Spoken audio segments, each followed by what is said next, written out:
João capítulo 14, verso 1 diz assim: Não se turbe o vosso coração, crede em Deus, crede também em mim.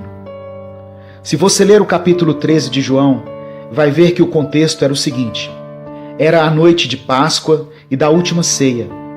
Jesus estava sabendo que nas próximas horas ele seria crucificado. Ele sabia que havia um traidor entre eles, e ainda se não bastasse, Jesus também sabia que Pedro o negaria antes que o galo cantasse 3 vezes.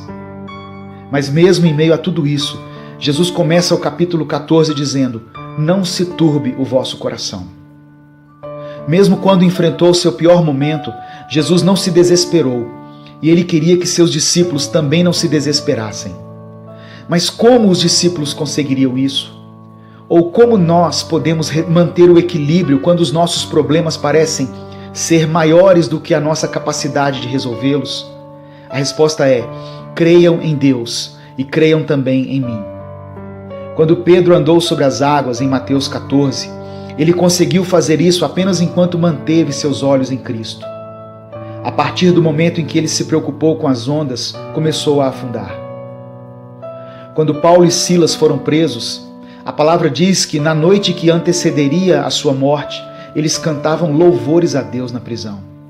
Esse é o segredo para manter a ansiedade distante e não deixar que o coração se turbe. Olhar para Jesus e crer em Deus. Esse versículo contém uma ordem amorosa da parte de Jesus. Turbar significa sofrer perturbação. E o que ele nos pede nessa passagem é justamente isso: que nos tranquilizemos, que estejamos descansados e que possamos crer no Deus Pai, aquele que nos criou e que cuida de nós, e no Deus Filho, aquele que nos ama e que morreu no nosso lugar. Quando verdadeiramente confiamos e obedecemos a Deus, nosso coração e nossos pensamentos se acalmam de uma forma inexplicável aos olhos humanos. Tudo que Deus quer é a nossa total entrega, para que Ele coloque em nosso coração uma paz que exceda a inteligência humana, que não dependa de sentimentos ou circunstâncias. Muitas vezes é difícil esperar por definições, resultados e respostas.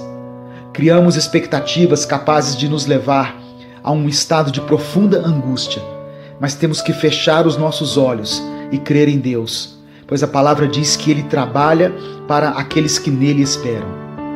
Jesus diz em um amplo sentido e afirma: não ande esmorecido, sem ânimo. Deus nos chama à confiança. Ele te segura pela mão e te conduz. Creia somente. Não importa que tipo de problemas ou aflições você tem experimentado. Não perca a sua fé. Não tenha medo. Jesus esteve, está e sempre estará no controle da sua vida, mesmo que às vezes as circunstâncias digam o contrário. Eu quero orar por você.